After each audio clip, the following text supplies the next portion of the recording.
Hi guys, welcome back. Welcome to the FSX404 channel. Today I'm going to do a request. The request was a stadium visual runway 24 left or right approach into Los Angeles International Airport, KLAX. Now technically this is supposed to be a visual approach, and it is, but we are going to use a few instruments to do this approach. First of all, we're going to fly to the Santa Monica VOR at 7,000 feet. After we overfly the Santa Monica VOR, we're going to establish ourselves on a radial of 068 from the Santa Monica VOR. At the same time, we're going to descend from 7,000 down to 5,000 feet. We're going to maintain 5,000 feet until we reach a point that is 9 miles away from the Santa Monica VOR, SMO D9. And at that point, at the distance point 9, we're going to turn and we're going to be just past the Harbor Freeway. The Harbor Freeway, the 110 freeway is going to be just off to our right side. Now, as soon as we start this turn and we're following the freeway, we're going to descend down to 3,500 feet. We're going to follow the freeway down until we intercept a radial of 084 from the Santa Monica VOR. As soon as we start the turn past the radial of 084, we're going to descend down to 2,000 feet. We're going to intercept the localizer. I'm going to choose 24 right, localizer 108.5. The glide slope for runway 24 right is 3 degrees, so that's a standard glide slope. What that means is, using this 3 degrees, we're going to find out what our rate of descent needs to be to maintain that needle centered. Since this is a standard glide slope, we're going to take our ground speed, which is going to be about 150 knots, and we're going to multiply that by 5, and we're going to get 750 feet per minute rate of descent. So once we intercept the glide slope, we're going to maintain 750 feet per minute rate of descent, and that should lead us right onto the runway. The airplane we're going to use today is going to be the Wilco Airbus 320. We're going to set up the airplane just after overflying the VOR, after overflying the Santa Monica VOR on a radial of 068. And we'll be flying to our D9 or distance 9 point from the Santa Monica VOR. Okay, so we're in the airplane right now. We were at 7,000 feet. We're descending down to 5,000 feet after overflying the Santa Monica VOR. Let's put 5,000 on altitude bug as a reminder. Okay, now we're established on a radial of 068 from Santa Monica VOR, and we're going to fly there until we get to our D9 or distance 9 miles from the Santa Monica VOR. Now lately I've had a couple of requests about, can you show us how to use a VOR inside an airliner? VOR is a VOR. There's only 3 ways you can use a VOR. You can fly to the VOR, you can fly from the VOR, or you can use it for triangulation. What kind of VOR it is, whether it's an airliner, whether it's a Cessna or a Piper or whatever it is, the VOR is used the same. The only difference between the VORs is where you put the frequency in and where you put your heading in. But aside from that, you're going to use the VOR the same way in both airliners and in little airplanes. What I need right now is I need to set up a VOR 113.6 in case we do a missed approach. That's the LAX VOR, and I'm going to put that in for now in the VOR 2 113.6, and there it is. And as we look at the display, we can see that the white needle is pointing to the LAX VOR. Right now we're at 5,000 feet. Let me put the second notch of flaps. It's not really a second notch of flaps in the Airbus. They have a second setting.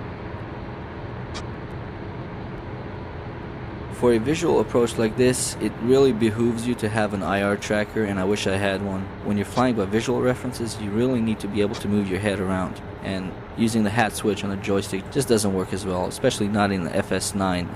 FSX is a little bit better because you can move it faster, but FS9 is pretty slow. Now we're coming up on the distance 9 point, and the distance 9 point we're going to make a right turn, and we're going to descend from 5,000 to 3,500. Okay, we're at 9 mile point. Let's start a right turn. Let's put in 084 on a VOR1 heading, that way we can triangulate. And let's start a descend down to 3,500 feet.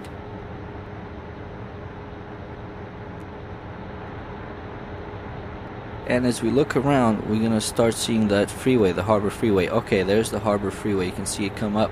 The Harbor Freeway, or the 110 freeway, is the low, thicker line. It's got more lights. That's actually LA traffic in real life, and you don't want to be stuck in it at this time. So let's just fly parallel to it and keep descending.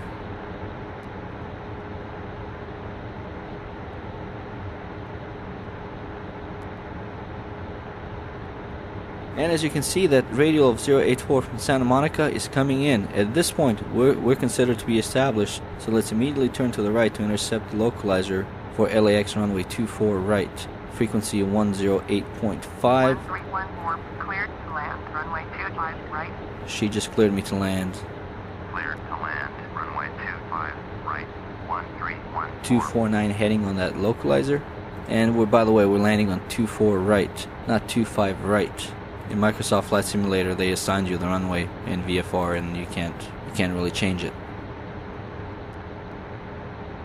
If you look to the left, there's a little airport just to the left of LAX, and that's Hawthorne Airport. That's where I fly out of in real life most of the time. I do fly out of Long Beach too, but most of the time I do fly out of Hawthorne, and we get to see all the traffic going into LAX.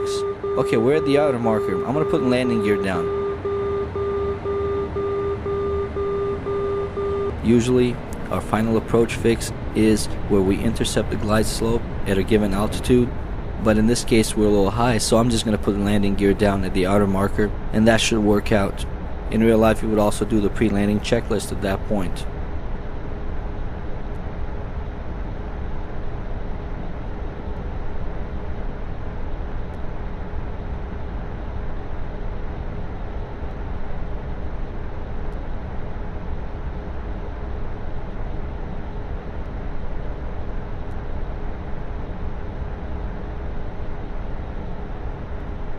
At this point, we have intercepted the localizer. The glide slope is slowly coming in. I'm going to put the full flaps in, and I'm set up for a landing. And at this point, you guys should really know what to do. We have the runway in sight, and we're going to land visually. Listen to what I'm saying. We're going to land visually. We're going to make changes visually.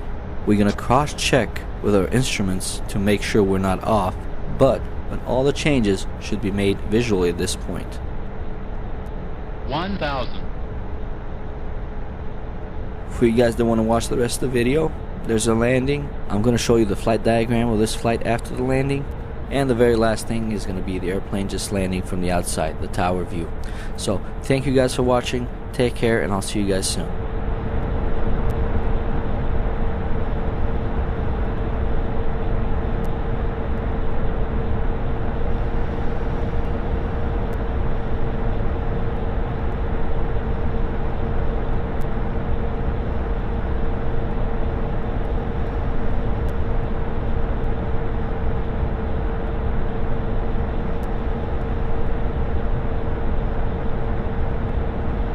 $400.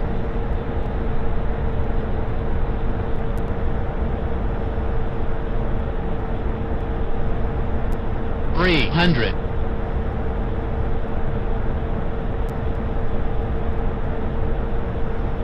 200.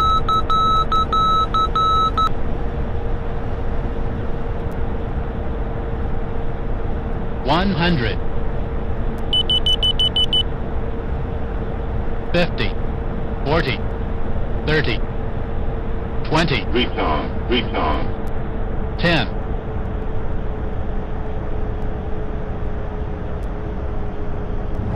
1314, contact ground on 121.65.